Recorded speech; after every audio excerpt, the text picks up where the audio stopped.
ಸಖತ್ ಖಾರ ಬಣ್ಣ ಮತ್ತು ರುಚಿ ಆಚಿ ಚಿಲ್ಲಿ ಪೌಡರ್. ಕರ್ನೂಲ್ ಬಳಿ ಸ್ಲೀಪರ್ ಕೋಚ್ ಬಸ್ ದುರಂತ ಬೆನ್ನಲ್ಲೇ ಇವತ್ತು RTO ಅಧಿಕಾರಿಗಳು ಸಹ ಎಚ್ಚೆತ್ತುಕೊಂಡಿದ್ದಾರೆ. ಜೊತೆಗೆ ಬೆಂಗಳೂರಿಗೆ ಏನು ಹೈದರಾಬಾದಿಂದ ಬರ್ತಕ್ಕಂಥ ಬಸ್ಗಳ ಪರಿಶೀಲನೆಯನ್ನು ಮಾಡ್ತಾ ಇರ್ತಕ್ಕಂಥದ್ದು. ಇದೀಗ ನಾವು ಏನು ದೇವನಹಳ್ಳಿಯ ಏರ್ಪೋರ್ಟ್ ಟೋಲ್ ಬಳಿ ಇದ್ದೀವಿ. ಇಲ್ಲೂ ಸಹ ಏನು ಬೆಳಗ್ಗೆಯಿಂದ ಬಸ್ಗಳ ಒಂದು ಪರಿಶೀಲನೆಯನ್ನು ಅಧಿಕಾರಿಗಳು ಮಾಡ್ತಾ ಇದ್ದಾರೆ. ಬೆಳಗ್ಗೆ RTO ಅಧಿಕಾರಿಗಳು ಏನೊಂದು ಫೀಲ್ಡ್ಗೆ ಇಳಿದಿದ್ದು ಬಸ್ಗಳ ಪರಿಶೀಲನೆ ಮಾಡಿದ್ರು. ಇದೀಗ ನೇಪಾಳ ಕಡೆಯಿಂದ ಸಹ ಒಂದು ಬಸ್ ಬಂದಿರತಕ್ಕಂಥದ್ದು. ಒಂದು ಬಸ್ ಬಂದು ಈಗ ಒಂದು ಬಸ್ನಲ್ಲಿ ಏನು ಸಾಕಷ್ಟು ಸಂಖ್ಯೆಯಲ್ಲಿ ಪ್ರಯಾಣಿಕರನ್ನು ತುಂಬಿಕೊಂಡು ಬಂದಿರ್ತಕ್ಕಂಥದ್ದು. ಈ ಒಂದು ಬಸ್ಸನ್ನು ಸಹ ಸೀಸ್ ಮಾಡುವಂಥ ಕೆಲಸವನ್ನು ಮಾಡ್ತಾ ಇದ್ದಾರೆ. ಯಾಕಂದರೆ ಕೆಪಾಸಿಟಿ ಏನು ಬಸ್ನ ಕೆಪಾಸಿಟಿಯನ್ನು ಹೊರತುಪಡಿಸಿ ಒಂದು ಕುರಿಯ ಮಂದೆ ರೀತಿಯಲ್ಲಿ ಇವತ್ತು ಒಂದು ಜನಗಳನ್ನು ಹಾಕ್ಕೊಂಬಂದಿರ್ಬೋದು. ನಾವು ದೃಶ್ಯಗಳಲ್ಲೂ ಸಹ ನೋಡ್ತಾ ಇರ್ಬೋದು. ಏನು ಮಹಿಳೆಯರು ಮಕ್ಕಳು ಸೇರಿದಂತೆ ಸಂಪೂರ್ಣವಾಗಿ ಏನು ಒಂದು ಬಸ್ಗೆ ಒಂದಿಷ್ಟು ಜನ ಪ್ರಯಾಣಿಕರು ಒಂದು ಸೀಟಿಗೆ ಒಬ್ಬರೇ ಅಂತಕ್ಕಂಥ ನಿಟ್ಟಿನಲ್ಲಿ ಒಬ್ಬರು ಅಥವಾ ಇಬ್ಬರು ಇರಬೇಕು ಅಂತ ನಿಯಮವಿದೆ. ಆದರೆ ಈ ಒಂದು ಬಸ್ನಲ್ಲಿ ನಾವು ನೋಡೋದಾದರೆ ಏನು ಕೂಲಿ ಕಾರ್ಮಿಕರನ್ನು ಸಂಪೂರ್ಣವಾಗಿ ಕುರಿ ಮಂದೆಯಿಂದ ತುಂಬಿಕೊಂಡು ಬಂದಿರತಕ್ಕಂಥದ್ದು. ಏನು ಸಾಕಷ್ಟು ದೂರದಿಂದ ಈ ಒಂದು ಬಸ್ಗಳು ಬರ್ತಾ ಇದೆ. ಈ ಬಸ್ಗಳಲ್ಲಿ 4-5 ಜನರನ್ನು ಒಂದೊಂದು ಸೀಟ್ನಲ್ಲಿ ಕೂರಿಸ್ಕೊಂಡು ಮಕ್ಕಳು ಸೇರಿದಂತೆ ಮಹಿಳೆಯರನ್ನ ಹಾಕ್ಕೊಂಡು ಬಂದಿರತಕ್ಕಂಥದ್ದು. ಈ ಒಂದು ಬಸ್ಸನ್ನು ಸಹ ಇದೀಗ ಅಧಿಕಾರಿಗಳು ಸೀಸ್ ಮಾಡುವಂಥ ಕೆಲಸವನ್ನು ಮಾಡ್ತಾ ಇದ್ದಾರೆ. ಯಾಕಂದರೆ ಒಂದು ಬಸ್ಸಿಗೆ ಇಷ್ಟೇ ಜನ ಇರಬೇಕು. ಅದರಲ್ಲೂ ಸಹ ಏನು ಇತ್ತೀಚೆಗೆ ಇರುವಂಥ ಕರ್ನೂಲು ದುರಂತದ ಬಳಿಕ ಏನು ಸಾಕಷ್ಟು ಒಂದು ಕಟ್ಟುನಿಟ್ಟಿನ ಕ್ರಮಗಳನ್ನು ಸಾರಿಗೆ ಇಲಾಖೆ ಮಾಡೋದಕ್ಕೆ ಮುಂದಾಗಿದೆ.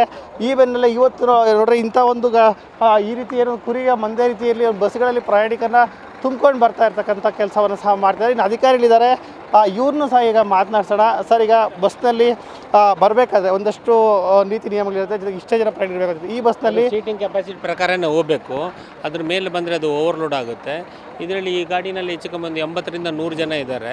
ಇದು ನೇಪಾಳಿಂದ ಬಾರ್ಡ್ರಿಂದ ಬರುತ್ತೆ, ಬೆಂಗಳೂರಿಗೆ ಬರ್ತಾ ಇದೆ. ಆಲ್ ಇಂಡಿಯಾ ಪರ್ಮಿಟ್ ತೊಗೊಂಡು ಓಡಿಸ್ತಾ ಇದ್ದಾರೆ. ಸುಮಾರು ಸೇಫ್ಟಿ ಫೀಚರ್ಸು ಸರಿಯಾಗಿಲ್ಲ. ಹಾಗಾಗಿ ಈಗಾಗಲೇ ನೇಪಾಳಿಂದ ಬರ್ತಾ ಇರೋದು 5 ಗಾಡಿ ಸೀಸ್ ಮಾಡಿ ಆಗಿದೆ. ಇದು 6ನೇ ಗಾಡಿನ ನಾವು ಮಟ್ಟುಗೋಲು ಮಾಡ್ತಾ ಇದ್ದೀವಿ.